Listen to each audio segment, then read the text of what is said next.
चाहूँगी कि आज जैसा कि आप लोग सब जानते ही हैं कि आज होली का त्यौहार है। और होली बेसिकली बनाई जाती है क्योंकि स्प्रिंग फेस्टिवल है, ये कलरफुल फेस्टिवल है।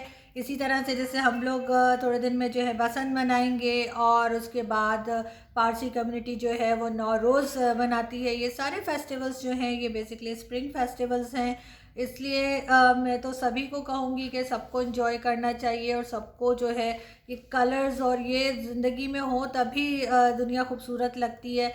तो बिल्कुल खुदा करे कि आप सब लोग खुश रहें, आप सबकी ज़िंदगी में रंग रहें, और आप लोग एक दूसरे की मदद करें, नफ़रतें कम करें और एक दूसरे का ख्याल करें।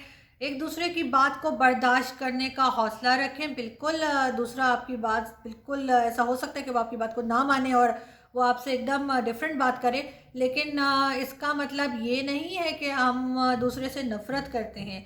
बिल्कुल दो आप जो घर में अगर 2-3 बहन भाई होते हैं तो ये तो ओपिनियन डिफरेंस तो उनमें भी होता है कि आप कुछ और कह रहे हैं और आपका भाई या बहन कुछ और सोच रहा है। तो मेरा नहीं ख्याल कि किसी तरह की इस बात के ऊपर, क्योंकि हमने कुछ और बात कही है और सामने वाले ने कुछ और बात कही है, उसकी वजह से हम दिलों में नफ़रत या दिलों में इस तरह की कोई नेगेटिविटी लेकर आए। तो बिल्कुल अपने दिलों को साफ़ रखें, सब लोगों से अच्छे से बात करें, सब लोगों की बात सुनने का हौसला रखें, अपना बहुत सारा ख्याल रखें, और सब लोग जो है वो एक दूसरे की मदद करें और दुआ करें कि हमारे मुल्क में और जहाँ पे भी आप देख रहे हैं कि इस तरह से कोरोना वायरस और इस तरह के मसले फैले हुए हैं, वहाँ पे दुआ करें कि जल्दी लोग जो है इस प्रॉब्लम में से निकल आए और सब जगह पे लोग खुश रहें, सेहतमंद रहें और सक्सेसफुल रहें। अल्लाह हाफ़िज़।